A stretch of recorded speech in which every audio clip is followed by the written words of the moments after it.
Political science and international relations UPSC 2025కి సంబంధించి ఒక ఆగస్టు 5th నుంచి స్టార్ట్ చేస్తున్నాం. మార్నింగ్ ప్రతిరోజు 8 AM నుంచి 9:30 వరకు ఉంటుంది.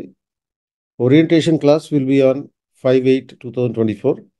Strategy will focus on post-globalization developments, impact of new technologies and political concepts, evolutionary psychology in political science.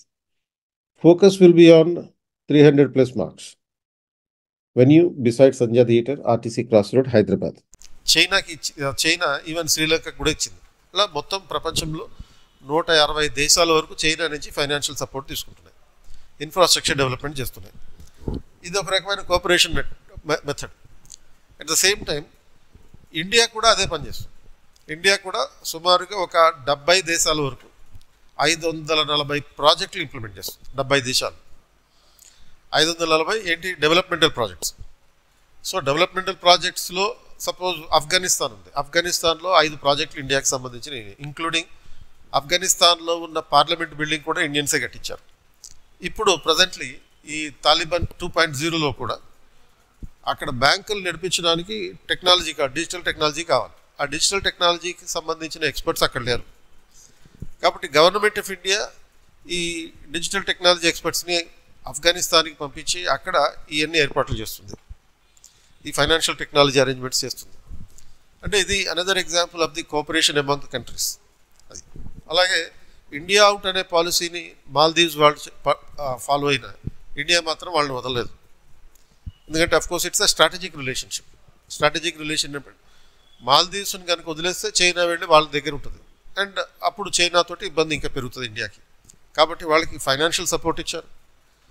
And ప్రధానమంత్రి 3rd టైం ప్రమాణ స్వీకారం చేసినప్పుడు ప్రత్యేకంగా ఈ మాల్దీవ్స్ అధ్యక్షుడిని పిలిపించి తన పక్కనే కూర్చొని భోజనం పెట్టాడు. ఇవన్నీ కూడా ఏంటి? Cooperation elements.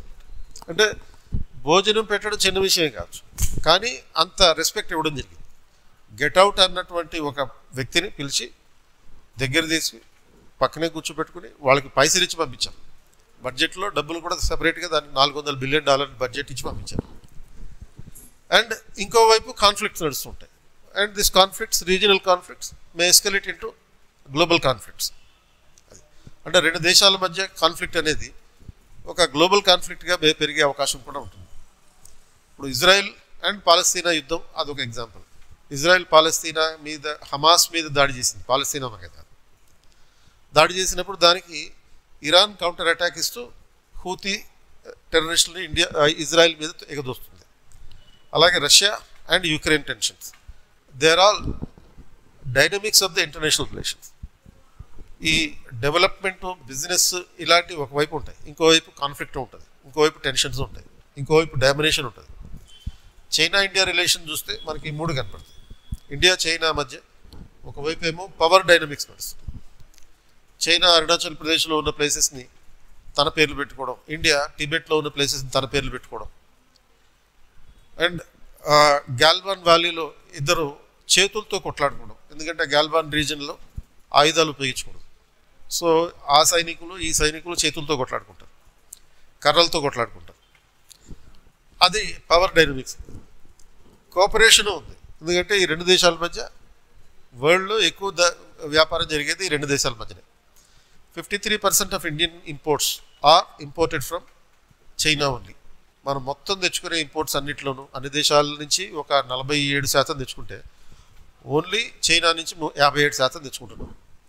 దెన్ కాన్ఫ్లిక్ట్స్ కూడా ఉన్నాయి. గాల్వాన్ వ్యాలీ లాంటి చోట్ల కాన్ఫ్లిక్ట్స్ ఉన్నాయి.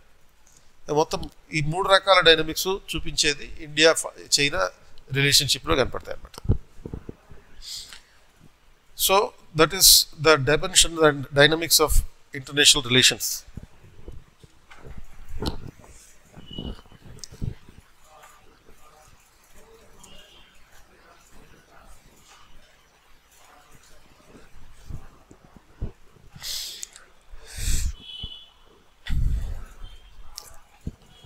సో నెక్స్ట్ క్లాస్ మండే ఉంటుంది.